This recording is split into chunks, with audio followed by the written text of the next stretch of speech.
Bonjour, messieurs, dames. Alors, aujourd'hui, en direct de ma terrasse. Donc, ça se peut que j'ai les petits yeux parce qu'il y a beaucoup de soleil présentement. Alors, aujourd'hui, ce qu'on voit, c'est la partie des métaux, des alliages et des thermoplastiques. Donc, on a vu à la dernière capsule les bois. Là, aujourd'hui, on va voir le reste des matériaux qu'on peut utiliser en construction. Je vais passer vite parce que vous allez voir, c'est beaucoup de tableaux. Donc, dans le PowerPoint, après, quand vous allez pouvoir le regarder, les tableaux, ça va être très simple à pouvoir revérifier. Donc, je ne vais pas passer nécessairement sur tous les aspects de tous les matériaux parce que c'est plus simple de regarder que les tableaux. Mais je vais quand même vous expliquer l'essentiel. Alors, on va commencer avec les métaux. Donc, les métaux, c'est quoi? Ben, ce sont des matériaux qui vont être extraits grâce aux minerais. Donc, le minerai de fer, le minerai de cuivre, etc. Là. Donc, des minéraux qu'on va retrouver directement dans la nature. Donc, c'est grâce aux mines qu'on va pouvoir avoir accès à ces minéraux-là. Donc, on va aller chercher ces minéraux-là, ces minerais-là. On va les extraire de la roche, parce que souvent, les minéraux vont être pris à l'intérieur d'une roche. Donc, on va les extraire de la roche grâce à des processus quand même assez complexes. Là. Puis ensuite, quand on va avoir récupéré que les minerais, on les fait fondre. Puis là, ça va nous donner les métaux. Donc, on va choisir les métaux en construction pour différentes raisons. Donc, on peut les choisir parce qu'ils sont des très bons conducteurs, soit de chaleur ou d'électricité. Donc, ça, c'est l'avantage des minéraux, des métaux. Donc, si on veut faire une poêle à frire, par exemple, il faut que ça conduise très bien la chaleur. Donc, on va prendre un métal, pardon. Si on veut faire des fils électriques, ça aussi, on va aller chercher un métal parce que ça conduit super bien l'électricité. Ensuite, l'autre raison pourquoi on les prend, c'est qu'ils sont très ductiles et très malléables. Si vous vous en souvenez pas, vous irez voir dans la capsule, pas la capsule devant, l'autre juste avant. Donc, la ductilité et la malléabilité sont des propriétés des matériaux qui sont super intéressantes. Puis les métaux, ils sont très ductiles et sont très malléables. Puis il y a plusieurs minéraux, pas tous les métaux, là, mais il y a plusieurs métaux qui vont résister à la corrosion. Donc là, je vous ai donné quelques exemples, là, comme l'aluminium ou le chrome. Donc eux, ils résistent à la corrosion, donc ils vont être difficilement rouillables. Donc, ici, je vous ai mis donc deux tableaux qui nous montrent les métaux les plus communs, on pourrait dire. Ce pas les seuls métaux qu'on utilise en construction, mais c'est les métaux les plus communs. Puis donc, avec toutes leurs utilités, donc pourquoi on pourrait les prendre. Mais ça, je vais vous laisser les regarder vous-même. Ensuite, les alliages. Donc, les alliages, qu'est-ce que c'est? Ben, un alliage, c'est le mélange d'un métal avec autre chose. Habituellement, un alliage, ça va être deux ou trois métaux ensemble, mais des fois, ça peut arriver qu'on va utiliser un métal puis autre chose, donc quelque chose qui n'est pas métallique à la base. Euh, on va avoir deux types d'alliages. On va avoir les alliages qui sont ferreux, donc ça veut dire qu'ils vont avoir du fer à l'intérieur. Puis on va avoir les alliages qui sont non ferreux, donc ça, c'est les alliages qui n'auront pas de fer à l'intérieur. Les alliages ferreux, on en a deux principaux, donc ça va être l'acier et la fonte. L'acier, ça va être un mélange de fer et de carbone, et on va y ajouter souvent soit du nickel, soit du chrome ou soit du zinc, donc tout dépendant de la couleur on veut y donner ou une des propriétés qu'on veut aller chercher. Donc, par exemple, si on veut aller chercher quelque chose qui va pas du tout être corrosif, on va aller chercher le chrome ou le zinc ou des choses comme ça. Donc, donc c'est ça. Donc, c'est du fer, du carbone et un autre métal. Et la fonte, c'est que du fer et du carbone. La fonte, vous allez souvent voir ça dans des vieilles poêles de fonte ou des grosses clôtures en métal très, très, très, très dur. Là. Pour justement, l'avantage, c'est que la fonte devient très, très, très dure. L'acier, lui, on voit, là, il y a plusieurs propriétés qu'on peut aller exploiter, tout dépendant du métal qu'on va y ajouter. Ensuite, les alliages qui sont non ferreux. Mais les alliages non ferreux, c'est donc qui n'ont pas de fer à l'intérieur. On en a plusieurs. Donc, on a le laiton, le bronze et les alliages d'aluminium. Le laiton, ça va être du cuivre et du zinc. Habituellement, ça va être dans les couleurs plus cuivrées, là, donc un peu brun, là, un peu brun brillant. Mais on peut aller quand même chercher plusieurs couleurs, tout dépendant de la quantité de cuivre ou la quantité de zinc qu'on va y mettre. Le bronze, ça va être du cuivre et de l'étain. Donc, quand on parle d'une médaille de bronze, par exemple, donc le bronze comme tel, c'est pas un métal qu'on retrouve dans la nature, donc c'est vraiment un alliage, donc on a mélangé deux choses. Puis encore une fois, tout dépendant de la quantité d'étain ou de cuivre qu'on va y donner, mais ça va y donner une couleur passant du blanc vers le doré avec le gris ou le rose. Et des alliages d'aluminium, donc on va prendre de l'aluminium. Si c'est un alliage d'aluminium, c'est sûr qu'il y a de l'aluminium. On peut y rajouter soit du cuivre, du manganèse, du silicium, etc. Puis encore une fois, tout dépendant de qu'est-ce qu'on veut, on va aller chercher les autres métaux pour pouvoir faire la propriété qu'on veut. Encore une fois, je vais vous laisser regarder ça par vous-même dans le PowerPoint. Finalement, dernière matière qu'on va voir.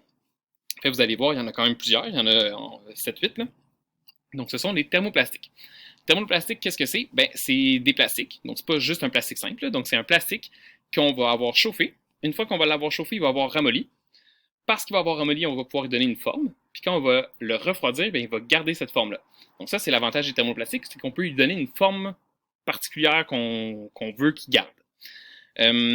La plupart des thermoplastiques vont être recyclables, d'où ces symboles-là que vous avez probablement déjà vus dans des emballages ou des choses comme ça. Là.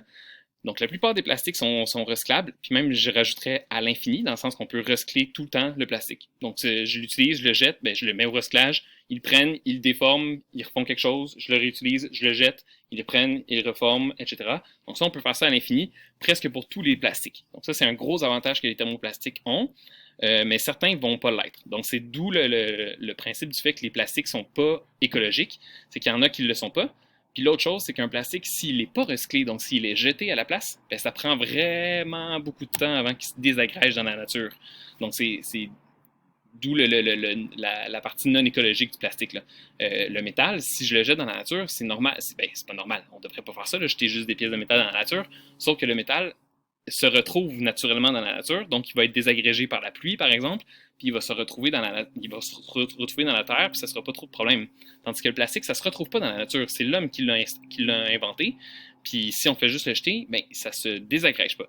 Ça prend un plastique, tout dépendant des plastiques, mais c'est minimum 500 ans avant qu'un plastique, le plastique le plus simple, se désagrège complètement dans la nature. Puis il y en a que ça peut prendre jusqu'à 2000, 3000 ans, 4000 ans. Là.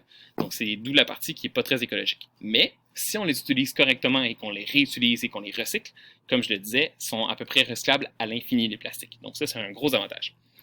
Vous avez probablement donc déjà vu ces symboles-là. En fait, c'est que chaque symbole représente une sorte de plastique. On va choisir le plastique pour plusieurs raisons. Donc, un, c'est qu'on peut les colorer très facilement, donc on peut leur donner la couleur qu'on veut. Ils sont super durables, donc habituellement, un bon plastique, c'est super durable. Puis comme je l'ai dit, si à la limite il casse, ben, on peut le recycler, donc on peut le refaire fondre et le réutiliser, donc d'où la partie durable. Ils ne rouillent pas, donc ceux qui rouillent, c'est ceux qui peuvent être corrosés là, à cause de la corrosion. Mais le plastique, ça va pas rouiller. C'est super léger, les plastiques, donc ça, c'est un gros avantage parce que c'est durable mais léger. Puis c'est peu coûteux, c'est plutôt peu coûteux à créer du plastique. Donc là, on va voir chacun de ces symboles-là, justement, qu'est-ce qu'ils représentent. Donc, premièrement, le polyéthylène terephthalate, ou que vous pouvez appeler seulement le PETE. Donc, le PETE, qui est le symbole numéro 1, ça, c'est recyclable au Québec. Donc, les PETE, c'est eux qu'on va retrouver surtout dans les bouteilles, comme ici, là, les bouteilles de boissons gazeuses, les contenants de tout ce que vous achetez à l'épicerie ou presque. Ça va être dans les PETE. C'est résistant au choc, c'est insensible au gaz et à l'humidité, donc d'où le fait qu'on peut mettre des liquides à l'intérieur, des boissons gazeuses. Puis c'est assez résistant à la chaleur. Je dis bien assez résistant parce qu'il y a quand même une certaine... si je le mets dans le four, il va fondre. Celui-là, il va fondre. Il y a certains plastiques qui ne fondront pas, mais lui, il va fondre. Voilà. Ensuite, on a les polyéthylènes. Donc, lui, ici, c'était les polyéthylènes terephthalate. Lui, c'est les polyéthylènes point. Donc, eux, c'est les numéros 2 et les numéros 4. Donc, les HDPE puis les LDPE. Ça va être HD, c'est pour High Density, puis LD, c'est pour Low Density. Donc, la quantité de... Est-ce qu'il est très dense ou non? Donc, les numéros 2 et 4 sont aussi recyclables au Québec. Donc, lui, c'est qu'il va être super flexible. Donc, celui-là, il n'est pas très flexible, il est assez résistant, mais lui, il est plutôt flexible. Donc, d'où l'image des sacs de poubelle. Là. Donc, plutôt flexible, facile à couper, facile à modeler, insensible à l'humidité, donc il est complètement imperméable. Donc, on va les retrouver justement dans les sacs d'épicerie, les sacs poubelles, les pellicules plastiques, là, comme le saran wrap, par exemple, ça va être ça. Voilà. Ensuite, on a les PVC. PVC, ça veut dire polychlorure de vinyle. Donc, les tuyaux en PVC sont faits dans ce plastique-là. Donc, ce sont les numéros 3. Donc, quand vous voyez numéro 3, c'est un PVC. Lui aussi, le PVC est recyclable au Québec. Donc, lui, c'est qu'il est très dur, donc super, super dur, puis il est résistant à la pénétration des graisses, de l'huile, de nombreux produits chimiques. Donc, très utile dans la création de contenants pour produits chimiques, de médicaments, pour faire des tuyaux, justement. Donc, les tuyaux de plomberie, par exemple, sont de plus en plus en PVC. Voilà. Donc, ça peut être fait aussi pour des meubles de patio, étant donné qu'ils peuvent être super résistants à l'eau, ben, on peut les laisser dehors sans trop de problèmes. Puis des matériaux de construction. Le numéro 5, maintenant, qui est le polypropylène. Donc, lui aussi, il est recyclable au Québec. Donc, les polypropylènes, ils sont résistants au choc. Donc, on peut donner un coup sans que ça casse. Ils vont être résistants à la chaleur, résistants à la pénétration des huiles et des graisses. Puis sont imperméables aussi. Donc, lui, souvent, comme vous voyez, résistant au choc, puis résistant à la pénétration des huiles, là, Et des graisses, on va l'utiliser beaucoup justement dans la mécanique. Donc la mécanique automobile, pour créer des pare-chocs, pour créer les choses dans le moteur qui sont en plastique, parce qu'ils résistent à la chaleur aussi. Comme un moteur de voiture, ça chauffe beaucoup, ben, comme il résiste à la chaleur, c'est parfait pour ça. Voilà. Donc, puis contenant aussi donc, de tout ce qui va être graisseux, on va pouvoir les faire avec ça. Donc, yogourt, margarine, etc. Ensuite, les polystyrènes. Polystyrène, qui est le mal-aimé des plastiques, on pourrait dire, il est recyclable, mais pas au Québec. Présentement, au Québec, on n'a pas les installations pour pouvoir recycler le polystyrène, à part certaines entreprises qui recyclent leur. Donc, il y a comme, si je me souviens bien, il y a Brou et Martineau. Brou et Martineau qui est un magasin de meubles. Donc, ils utilisent beaucoup le polystyrène pour protéger leurs meubles quand ils sont encore dans les boîtes ou quand on fait le voyagement. Là. Donc, Brou et Martineau recyclent leur propre polystyrène. Tandis que moi, si j'arrive par contre avec chez Brou et Martineau en disant tiens, vous avez une usine pour le faire recycler, ils vont dire non, tu t'en débarrasses par toi-même. Mais eux, à leur magasin, à leur usine à eux, ils peuvent recycler eux-mêmes. Donc, nous, dans les bacs de récupération, les numéros 6, on ne peut pas les mettre. Donc, les numéros 6 ne peuvent pas se faire recycler présentement au Québec parce qu'on n'a pas les installations pour. Je vous ai mis ici le lien d'un article de journal du Journal de Montréal qui parle d'une nouvelle technologie qu'une usine à Anjou a commencé à créer. Il date de 2018, puis j'ai pas eu de nouvelles après par rapport à ça, si les villes ont décidé d'investir pour que ça soit plus efficace. Mais ça s'en vient. Donc, ça devrait pas venir, ça devrait pas être bien trop long avant qu'on puisse recycler le polystyrène. Une des raisons pourquoi on ne le recycle pas, c'est qu'il est tellement léger. Il y a une très petite masse volumique, mais il est super gros. Donc, en termes de volume, il est très gros, mais en termes de masse, il est petit. Fait que ça fait que quand on met ça dans des camions de recyclage, ça prend beaucoup de place, mais pour pas grand-chose. Donc, il n'y a pas beaucoup de polystyrène qu'on peut voyager en même temps. Donc, c'est pour ça qu'habituellement, on ne le voit pas se faire recycler, parce que ça coûterait trop cher en voyagement. Mais là, on tend à changer cette idée-là, donc ça va s'en venir. Propriété du polystyrène, là, il n'est pas écrit ici, mais comme je l'ai dit, il est super léger. Il prend beaucoup de place, mais il est super léger. Donc, ça peut être un très bon isolant. Donc, souvent, on va voir ça dans les murs. Donc, on peut mettre des plaques de polystyrène dans les murs pour pouvoir isoler la chaleur ou le froid. Là.